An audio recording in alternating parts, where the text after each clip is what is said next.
UP के 16 अधिकारियों को मिली बड़ी जिम्मेदारी, केंद्र ने किया सूचीबद्ध। एडीजी सुजीत पांडे और अशोक जैन हुए केंद्र सरकार में इन पैनल।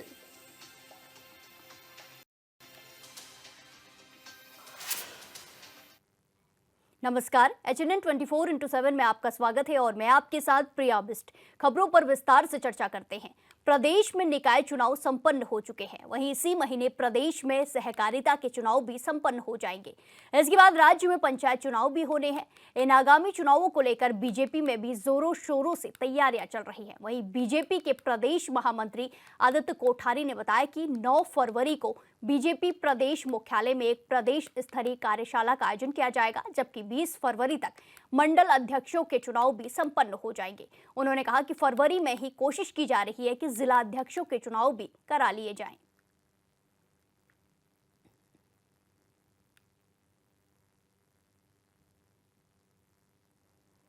ये खबर आपको देहरादून से दिखा रहे हैं, जहां 9 फरवरी को बीजेपी कार्यशाला का आयोजन किया जाएगा। बीजेपी मुख्यालय में बीजेपी आ जाएगा। ये खबर आपको देहरादून से दिखा रहे हैं। आगामी चुनाव की तैयारी में बीजेपी जुटी है, जहां जोरों शोरों से तैयारी चल रही है। निकाय चुनाव के बाद पंचायत चुनाव होने हैं, ऐसे में सहकारिता चुनाव भी होने हैं। इसी को लेकर तैयारियां चल रही हैं, रणनीति बनाई जा रही है। बीजेपी मुख्यालय में कार्यशाला का आयोजन किया जाएगा।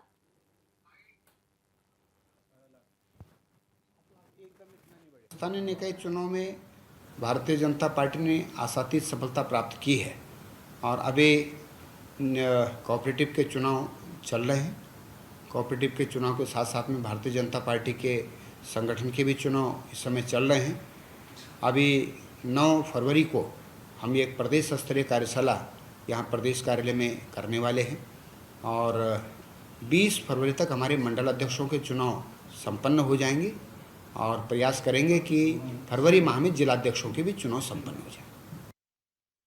इस खबर पर ज्यादा जानकारी के साथ हमारे चीफ अरुण सैनी हमारे साथ लाइव जुड़ चुके हैं। अरुण, जिस तरीके की खबरें सामने आ रही हैं कि अब निकाय चुनाव के बाद एक पंचायत चुनाव होंगे, सहकारिता चुनाव होंगे और ऐसे में बीजेपी की कार्यशाला का आयोजन भी किया गया है, क्या कुछ अपडेट, क्या कुछ जानकारी? जी प्रिया, बिल्कुल देखिए, प्रदेश में निकाय चुनाव संपन्न हो चुके हैं और निकाय चुनाव में भी इस बार भारतीय जनता पार्टी का ही जो है परचम लहरा है। भारतीय जनता पार्टी ने ही ज़्यादातर निकायों में जो है जीत हासिल की। इसी के साथ ही अब प्रदेश में जो है ये फरवरी माह में 11 फरवरी से जो है वो सहकारिता के चुनाव शुरू हो जाएंगे और 25 फरवरी तक सहकारिता के चुनाव जो है प्रदेश में चलेंगे। इसी के साथ ही अप्रैल माह में जो है माना जा रहा है कि पंचायत चुनाव भी जो है हरिद्वार जिले को छोड़ करके अन्य सभी जिलों में पंचायत के चुनाव भी जो है वो हो जाएंगे। तो ऐसे में आने वाले अब जो तैयारियां हैं सभी चुनाव को लेकर के वो लगातार हो रही है। इसी के साथ साथ ही भारतीय जनता पार्टी के अपने संगठन के चुनाव भी होने हैं और भारतीय जनता पार्टी के संगठन के चुनाव जो होने हैं उसको लेकर के भी तमाम तैयारियां संगठनों के जो चुनाव है वो चल भी रहे हैं। तो ऐसे में भारतीय जनता पार्टी 9 फरवरी को प्रदेश में एक प्रदेश स्तरीय कार्यशाला का आयोजन करने जा रही है, जो कि भारतीय जनता पार्टी के प्रदेश मुख्यालय में होगा। तो इस कार्यशाला में तमाम रणनीति भी बनाई जाएगी और संगठन के चुनाव किस तरीके से लड़ने हैं, कब कब संगठन के चुनाव, कौन सा चुनाव कब होना है, मंडल अध्यक्षों के चुनाव कब होने हैं, जिला अध्यक्षों के चुनाव कब होने हैं। इसी के साथ साथ ही प्रदेश अध्यक्ष के लिए भी चुनाव होना है। तो इस तरीके से संगठन के चुनाव भारतीय जनता पार्टी के होने हैं और संगठन में जो जिम्मेदारियां अब देने, क्योंकि हर 6 साल बाद भारतीय जनता पार्टी की सदस्यता भी रिन्यू होती है और सभी पार्टियों का ये फॉर्मेट भी रहता है। तो ऐसे में अभी जिस तरीके से भारतीय जनता पार्टी ने सदस्यता अभियान भी चलाया था और करीब प्रदेश में 20 लाख से अधिक लोगों को उसमें जो है भारतीय जनता पार्टी का सदस्य भी भारतीय जनता पार्टी की तरफ से बनाया गया। तो इस तरीके से जो सक्रिय सदस्य बनाए गए और जो सक्रिय सदस्य हैं वही संगठन का चुनाव जो है वो लड़ते हैं। तो इस तरीके से तमाम तैयारियां भारतीय जनता पार्टी की तरफ से की गई। तो ऐसे में अब प्रदेश में जो संगठन के चुनाव है, हालांकि केंद्र में भी संगठन के चुनाव भारतीय जनता पार्टी के होने हैं। तो जिस तरीके से इसको लेकर के तमाम तैयारियां जो है समय समय पर होती भी रही हैं और तैयारियां हो भी रही है। तो ऐसे में अब संगठन के चुनाव पर भारतीय जनता पार्टी जोर दे रही है और जल्द ही जो है संगठन के चुनाव भारतीय जनता पार्टी कराने की बात भी कर रही है। ऐसे में भारतीय जनता पार्टी के प्रदेश महामंत्री आदित्य कोठारी ने ये भी बताया बताया कि 20 फरवरी तक मंडल अध्यक्षों के चुनाव जो है वो करा लिए जाएंगे और इसी के साथ साथ ही फरवरी माह में ही कोशिश की जा रही है कि जो जिला अध्यक्ष है उनके भी चुनाव जो है वो करा लिए जाए भारतीय जनता पार्टी की तरफ से। तो इसी के साथ ही फिर प्रदेश अध्यक्ष के चुनाव होने हैं और इसी के साथ ही फिर राष्ट्रीय अध्यक्ष के चुनाव भी जो है भारतीय जनता पार्टी के संगठन के होने हैं। तो इसको लेकर के तमाम तैयारियां की जा रही है। कार्यशाला प्रदेश स्तरीय होनी है जिसमें कि वरिष्ठ नेता पार्टी के मौजूद रहेंगे। इसी के साथ साथ ही जो सांसद हैं जो वो भी कार्यशाला में, तो तमाम रणनीतियां जो है वो बनाई जाएगी। किसे चुनाव लड़ाना है, किस तरीके से चुनाव होने हैं, पूरी रणनीति जो है यहाँ से तैयार वो संगठन के चुनाव को लेकर भारतीय जनता पार्टी की तरफ से वो की जाएगी। जी अरुण, जिस तरीके से आपने बताया कि बड़े बड़े जो मंत्री हैं वो कार्यशाला में मौजूद रहेंगे और चर्चा करेंगे और इस पर रणनीति बनाई जाएगी। ऐसे में सीएम धामी एक के बाद एक चुनावी रोड शो कर रहे हैं। पहले वो नगर निगम चुनाव में लगे रहे, फिर उसके बाद दिल्ली चुनाव में। अब उनका पूरा जोर संगठन के चुनाव में लगा रहेगा, ये भी एक सवाल है। जी प्रिया, देखिए संगठन के चुनाव जो है वो संगठन देखता है और संगठन के चुनाव जो है वो होने हैं जिसको लेकर संगठन ही तमाम तैयारियां करेगा। हालांकि मुख्यमंत्री पुष्कर सिंह धामी जिस तरीके से लगातार प्रचार प्रसार अन्य राज्यों में करते भी आ रहे हैं, विधानसभाओं में या फिर लोकसभा में भी प्रचार प्रसार किया, निकाय चुनाव में उन्होंने प्रचार प्रसार किया। तो लेकिन ऐसे में जो संगठन के चुनाव है, संगठन के चुनाव ये पार्टी के अपने चुनाव होते हैं और ये इसमें पार्टी का जो संगठन है वो ही कार्य करेगा। तो मुख्यमंत्री का इसमें प्रचार प्रसार ऐसा जो है वो नहीं होना है। हालांकि इसको लेकर के मुख्यमंत्री की भी रणनीति में शामिल होंगे, किस तरीके की रणनीतियां बनाई जानी है, संगठन में किसे जिम्मेदारी दी जानी है, कौन सही तरीके से संगठन में काम कर सकता है, कौन जो खांटी कार्यकर्ता भारतीय जनता पार्टी का है। तो इन तमाम चीज़ों पर जोर दिया जा सकता है। हालांकि संगठन के जो चुनाव हैं वो अभी होने हैं और भारतीय जनता पार्टी इसको लेकर तैयारियाँ भी कर रही है और तमाम रणनीति जो है कार्यशाला में बनाई भी जाएगी। और कार्यशाला में और क्या कुछ रणनीतियाँ बनती हैं, क्या कुछ जो है चीज़ें निकलकर सामने आती है, यह तमाम चीज़ें भी देखने वाली होंगी। जी अरुण, जिस तरीके से आपने बताया कि संगठन के चुनाव होने हैं और ऐसे में देखना होगा कि संगठन में किस नेता को, किस मंत्री को बड़ी जिम्मेदारी मिलती है। धन्यवाद हमारे साथ जानकारी साझा करने के लिए। इस वक्त की बड़ी खबर लखनऊ से सामने आ रही है, जहां सपा ने मिल्कीपुर उपचुनाव को लेकर आयोग में की शिकायत। मुख्य निर्वाचन अधिकारी को सपा ने फिर लिखा पत्र। पुलिस प्रशासन पर वोटर्स को प्रताड़ित करने का गंभीर आरोप लगाया है। कुमारगंज देवगांव पुलिस चौकी पर यह शिकायत की गई है। चुनाव प्रचार में लगे यूपी सरकार के मंत्रियों पर भी आरोप लगाए गए हैं। जिला विद्यालय निरीक्षक को भी हटाने की मांग की गई है। मतदाताओं तक वोटर पर्ची पहुंचाने का भी अनुरोध किया गया है। ये बड़ी खबर आपको बता रहे हैं, जहां सपा ने एक बार फिर से आरोप लगाए हैं और पत्र लिखा है। वोटर्स को प्रताड़ित करने का आरोप लगाया गया है। सपा ने फिर से पत्र लिखा है और पुलिस प्रशासन पर वोटर्स को प्रताड़ित करने का आरोप लगाया है। कुमारगंज की देवगांव पुलिस चौकी की शिकायत है ये।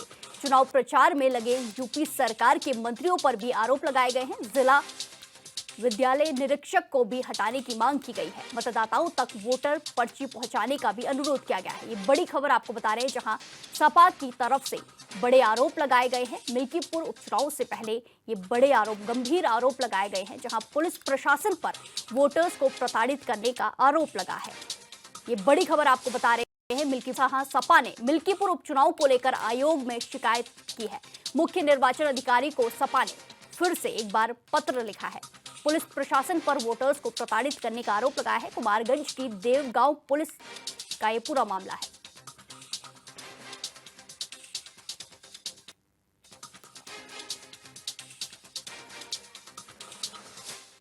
सपा सांसद सनातन पांडे ने बागेश्वर धाम के पीठाधीश्वर पंडित धीरेन्द्र शास्त्री को लेकर बड़ा बयान दिया। उन्होंने कहा कि उनका हश्र भी आसाराम की तरह होगा। कुछ दिन के बाद ये मंच से भाषण नहीं देंगे, सलाखों के पीछे होंगे। सांसद पांडे ने धीरेन्द्र शास्त्री को सलाह दी है कि वो भी गंगा नदी में डुबकी लगाकर मौत का आलिंगन कर मोक्ष प्राप्त कर ले।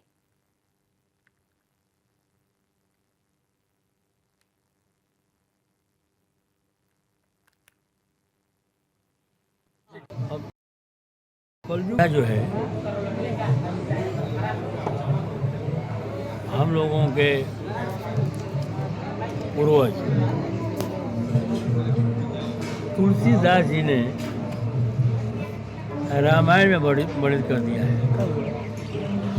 अपने रक्षा के लिए जो जिस तरह से जीना चाहता हो, हर आदमी की बात माने। उनको लगता है कि यही कहेंगे तो हमें रोजी रोटी चलेगी। तो तुलसीदास जी भी लिख दिए हैं, ये भी जो हो नाती मोरा और करहूँ तो बेगी दास में तोरा। उनको अपनी रोजी रोटी चलानी है, वो कोई ब्रह्मचारी नहीं ना है। गठबंधन के तहत लोकसभा के चुनाव के लिए एक में एक सहमति बनी थी कि लोकसभा 2024 का चुनाव एक साथ लड़ेंगे। इंडिया गठबंधन आज भी है, लेकिन हमारे नेता राष्ट्रीय अध्यक्ष जी अखिलेश जी ने जो निर्णय किया कि जहाँ भी जिस स्टेट में क्षेत्रीय पार्टी है, उसको जिसकी सरकार है, जिसको जनता का समर्थन है, उसको हम सबको मिलकर समर्थन दे करके और भारी मतों से उसका सहयोग करके चुनाव जिताने का प्रयास करके और उसकी सरकार बनवाने का हम लोग का काम करना चाहिए। तो कौन क्या कह रहा है इस बातों पे मीडिया के साथियों आप लोग ध्यान न दें। मैं इतना जरूर बताता हूँ कि तीसरी बार भाई केजरीवाल जी, अरविंद केजरीवाल जी की प्रचंड बहुमत से सरकार दिल्ली के अंदर में बनते जा रहे हैं, क्योंकि भारतीय जनता पार्टी के लोग जो किराए पे और भाड़े पे ले आके आदमी और भीड़ इकट्ठा करते हैं, उसे जनता सब कुछ समझ चुकी है।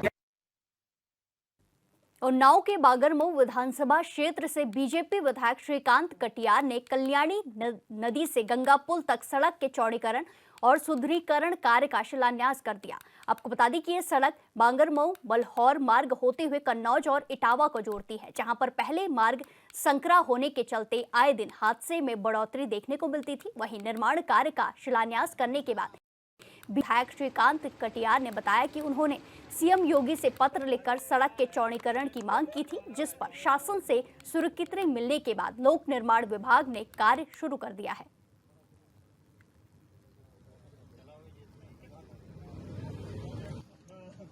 ये चौड़ीकरण का जो कार्य है, व्यवस्था देखते हुए और अपने नाना मऊ घाट ऐतिहासिक है, यहाँ कहावत भी है देश का मुर्दा नाना मऊ घाट, उसके उपलक्ष्य में यहाँ इतनी भीड़ होती है कार्तिक पूर्णिमा पे, माघी पे, तो अत्यंत जरूरी था। और उत्तर प्रदेश की सरकार, माननीय योगी जी की सरकार के और हम लोगों के प्रयास से ये हो रहा है। एक अच्छा कार्य, पुनीत कार्य है, चौड़ीकरण का कार्य हो रहा है। यहाँ के जनजीवन में भी फायदा हो रहा है।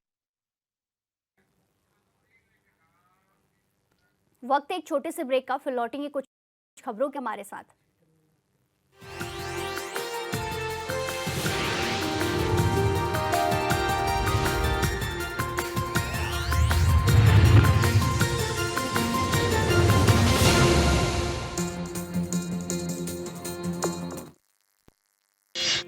आपका पसंदीदा न्यूज चैनल HNN 24/7 अब टाटा प्ले के चैनल नंबर 1141 पर भी उपलब्ध। पेट दफा, रोग दफा, सबको पता, फिर तुझको नहीं क्यों है पता। पेट दफा, हर रोग दफा, एक ही जगह। ये पहाड़ ही नहीं, हमारी पहचान भी है। HNN 24/7, जुनून सच दिखाने का। अब भी मजा आएगा ना वीडियो। पेट दफा, रोग दफा, सबको पता, फिर तो तुम्हें पता। अरे पेट सफा, पेट सफा, हर रोग दफा, एक ही जगह।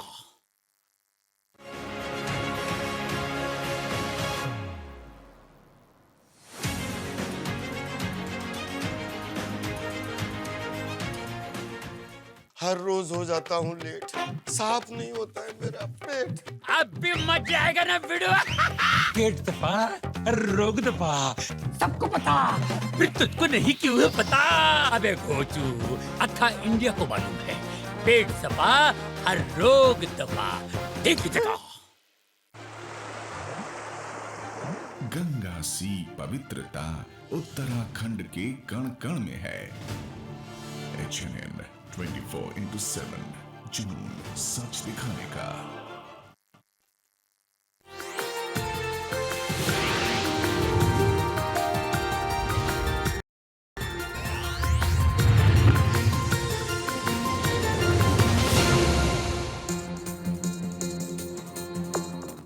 ब्रेक के बाद बाद एक बार फिर से आपका स्वागत है। रुख करेंगे खबरों का।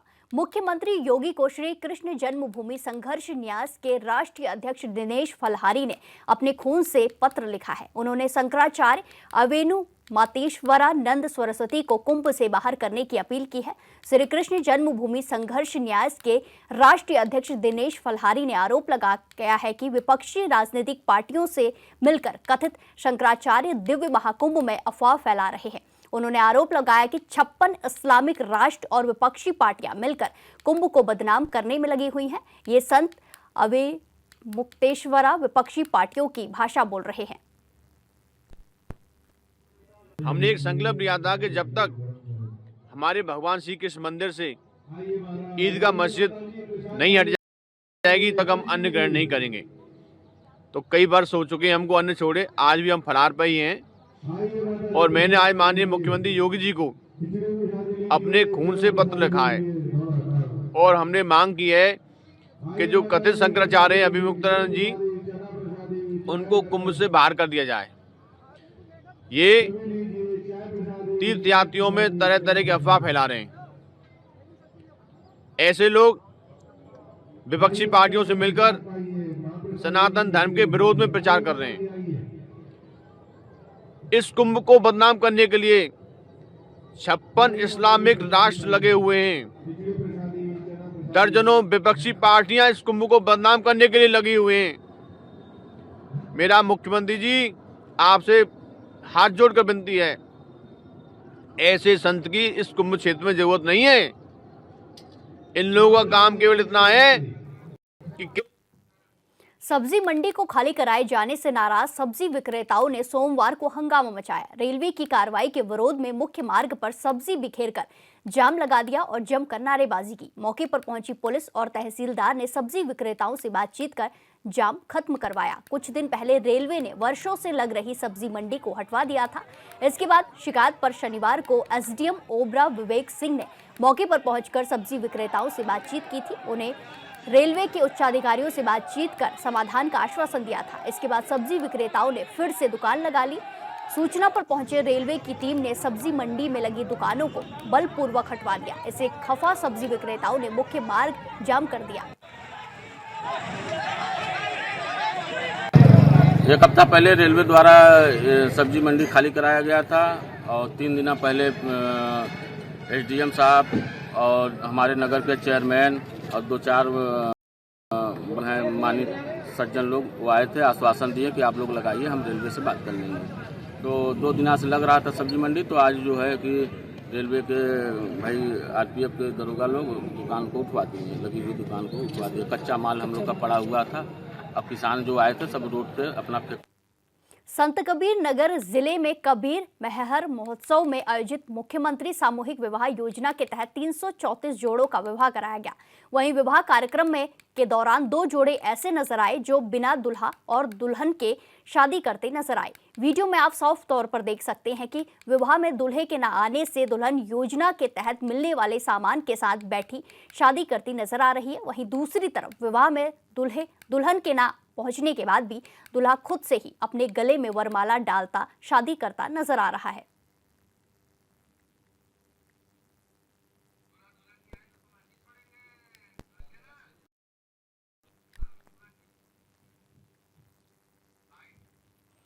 कहाँ से आई हैं? ये दुल्हन के साथ दूल्हा नहीं है, क्या बात है? वो लड़का चला गया, उठ के भाग गया। फोन भी स्विच ऑफ कर दिया। क्या नाम था दूल्हे के? लड़के का कहाँ से था वो? कहाँ का रहने वाला था?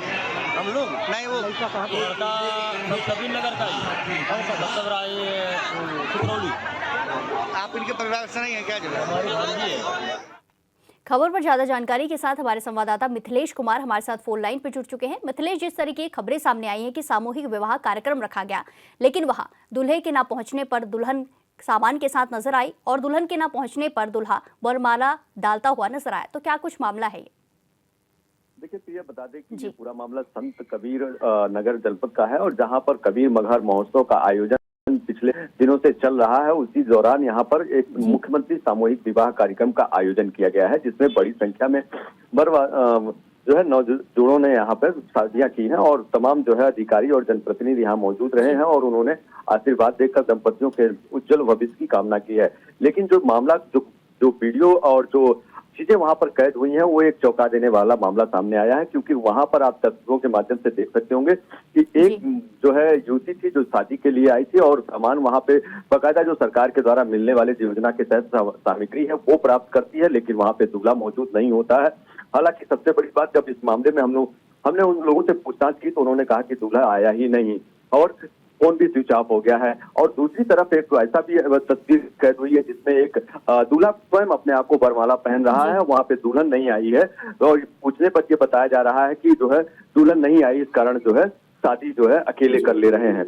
हालांकि तमाम चीजें इस तरह की लाभी हैं कि प्रशासनिक अधिकारी और महकमा और वहां पर मौजूद रहता है, जनप्रतिनिधि मौजूद रहते हैं। सबसे बड़ी बात यह है कि सरकार की जन कल्याणकारी योजनाएं लगातार चलाई जा रही है, लेकिन इस योजना के तहत जब वहां पर लोगों को सामग्री मिलती है तो लोगों को बकायदा चिन्हित किया जाता है, बकायदा उसके दस्तावेज लिए जाते हैं, तो आखिरकार जब वहां पर दूल्हा नहीं पहुंचता है इस तरफ और दूसरी तरफ दुल्हन नहीं पहुंचती है तो इस तरह के कारनामे होते हैं। लेकिन अधिकारी और जनप्रतिनिधि मौजूद रहते हैं, फिर भी मौन धारण किए रहते हैं। आखिर उन तक ये जानकारी क्यों नहीं पहुंचती है, या पहुंचती है तो फिर वो जानबूझकर अनदेखी करते हैं। ऐसे सरकार की जन कल्याणकारी योजनाओं को फलीसा लगाया जा रहा है। सबसे बड़ी बात यही है कि तमाम ऐसी तस्वीरें सामने निकल कर आती है, लेकिन लोगों की उदासीनता के चलते लोगों पर भय नहीं हो पाता है प्रशासनिक महकमा का। जी मिथिलेश, धन्यवाद हमारे साथ जानकारी साझा करने के लिए।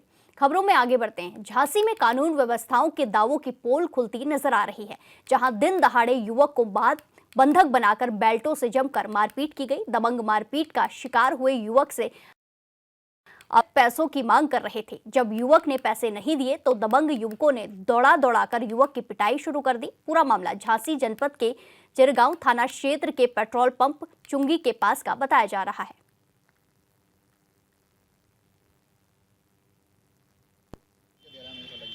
जा रहे थे मौसी के तहत, मौसी को भज्जा खत्म हुआ तो हम बस उतरे। हम 10-12 लड़के थे। किस जगह पे? चिरगांव के। डीजल टैंक पे गए, पेट्रोल डरान मतलब मौसी को लला पेट्रोल डरान लगू। बस यही बात है, मतलब हमें लुभा गए 10-12 मोड़ा, कह लगे पैसा दो ना तो मारे तुम्हें। तो बैठा रहे कट्टा मट्टा लाए थे, दारू पिए थे, मारो है के पास वीडियो भी है हमारे पास। अच्छा, तो क्या पहले से जानते हैं क्या आप? नहीं जानते। कितने मतलब एक आध लड़कों को जानते, मतलब वर्ग को नहीं जानते हैं। कितने लोग होंगे? पूरे 10 लोग आते थे। क्या ले गए आपसे कुछ ले गए क्या? 5000 रुपया मतलब खींच ले गए। मामला है सोशल मीडिया के माध्यम से प्रकाशित वीडियो के माध्यम से संज्ञान में आया है कि कुछ नवयुवकों द्वारा एक नवयुवक को बेल्ट से मारपीट का मामला संज्ञान में आया है। उक्त पीड़ित व्यक्ति सचिन पुत्र जयपाल, जो कोंच जालौन का रहने वाला था, उसके द्वारा तहरीर प्राप्त करके सुसंगत धाराओं में अभियोग दर्ज कर लिया गया है। थाना प्रभारी निरीक्षक चिरगांव को संदर्भित अभियोग में शीघ्र ही चिन्हित करके अग्रिम कार्रवाई हेतु निर्देश। इस बुलेटिन में फिलहाल के लिए इतना ही। बाकी तमाम खबरों के लिए देखते रहिए HNN 24/7। नमस्कार।